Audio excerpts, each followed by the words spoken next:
Salut! Aujourd'hui, j'avais envie de te parler de on fait quoi quand la colère de l'autre est tellement forte? C'est quelque chose qui m'est arrivé. Je partage ma vie avec quelqu'un, puis ça a donné que sa colère était tellement incontrôlable que les portes, mes armoires, tout y a passé dans la maison. Puis, hum, je me suis vraiment posé la question, qu'est-ce que je fais dans une situation comme ça? Est-ce que j'embarque dans la situation? Est-ce que j'essaye de calmer le jeu? Est-ce que j'essaye de rassurer, faire un câlin? Toutes ces options me sont passées par la tête. Puis finalement, j'ai choisi une option un peu différente. Celle d'arrêter de tout porter. Celle d'arrêter d'essayer de créer de l'harmonie dans un lieu autour de moi où est-ce qu'il y en a et que je peux malheureusement rien faire. Je suis à l'aise avec la colère de l'autre. Je pense que c'est quelque chose qui est normal, des émotions. On est tous humains, puis moi la première, j'ai vécu beaucoup de colère. Et à force de ravaler cette colère-là que je faisais, en fait, c'est que ce que je me suis rendu compte, c'est que c'était comme, ça devenait une cocotte minute, où est-ce que de plus en plus, la pression augmente, puis à un moment donné, ça finit par exploser. Et ça, moi, c'est quelque chose qui m'a flashé en 2024, j'ai fait une genre de retraite de Tony Robbins. Et il y avait un exercice à la fin de cette retraite. Et c'était le but de faire des phrases, des intentions et d'y aller en touchant aussi le corps. Et ce qui en est ressorti le plus fou de cette situation, c'est que c'était toute la colère que je portais, mais pas la colère envers les autres, la colère envers moi. Et c'était même plus de la colère, c'était de la haine pour ne pas m'avoir respectée, de la haine de m'avoir laissé entraîner dans la situation, de m'avoir en fait marché sur les pieds et de n'avoir rien dit. Toute cette colère, cette injustice, cette haine qui vivait en moi, elle devait sortir. Et je ne suis pas une personne qui explose de la colère. Vraiment pas. Je déteste vivre cette sensation. Pour moi, j'ai tellement envie de vivre l'amour, l'harmonie.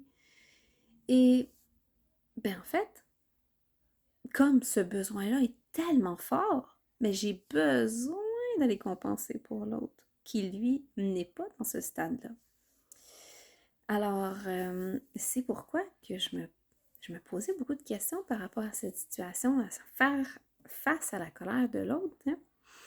Puis, j'ai choisi cette partie-là qui revient à soi. Alors, j'ai pris mon casque d'écoute et je me suis mis un beat, quelque chose qui me ferait chanter, bouger, crier, m'exprimer. Et j'avais vraiment du plaisir à le faire parce que je sentais que chacune de mes fibres avait envie de se recentrer dans le mouvement et dans qui je suis. Et ça m'a permis de passer la colère de l'autre sans m'identifier, sans me dire « elle est en train de briser le matériel, est en train de briser l'harmonie familiale », tout ce qui était là. Non, ça m'a permis vraiment de prendre du recul, puis de me dire que, hey, cette personne-là, elle avait beaucoup de choses à vivre, puis effectivement, le matériel était important pour moi. Fait que j'ai trouvé ça génial parce que ça m'a permis de m'ancrer dans la situation sans perdre pied. Et c'est pour ça aussi que je trouve ça vraiment intéressant à aller observer parce que la colère, on la vit partout autour de nous. Quand les gens sont en mécontentement par rapport à ce qui se passe dans le monde, quand les injustices autour de nous fleurissent de tous les côtés, on fait tous face à l'insatisfaction d'une façon ou d'une autre sociétale, mais aussi des gens. Puis quand on embarque dans le moule, honnêtement, c'est épuisant. Et cette leçon-là m'a appris que oui, je peux vivre avec la colère de l'autre sans m'identifier à la situation. Et même, ça m'a emmené plus loin dans ma réflexion, de voir qu'est-ce qui se passe dans le monde, qu'est-ce qui se passe dans la société en tant que telle et de plus m'identifier à ça, tout en ayant de la compréhension pour ce que l'autre vit. Parce que ça aussi, c'est important pour moi, de reconnaître l'humanité de chaque humain.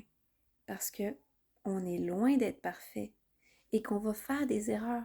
Moi, la première, je vais en faire. Alors, comment est-ce que je peux condamner l'autre quand lui aussi agit mal? Alors voilà, c'est ce que j'avais envie de te partager, que tout change selon la posture dans laquelle on se place, mais surtout, tout change à partir du moment qu'on revient à soi. Alors voilà, je te souhaite de passer une belle journée. Et si tu veux me voir sur d'autres plans, d'autres facettes, je t'invite à venir voir sur Facebook, Samana Journal d'Incarnation. J'y publie différents articles de ce que je vis et ça va me faire plaisir si tu fais un petit like ou si tu fais un petit commentaire par rapport à comment toi tu gères ta colère. Parce que on est tous différents, puis on a tous des outils différents. Puis ça va me faire plaisir de te lire. Passe une belle journée avec amour.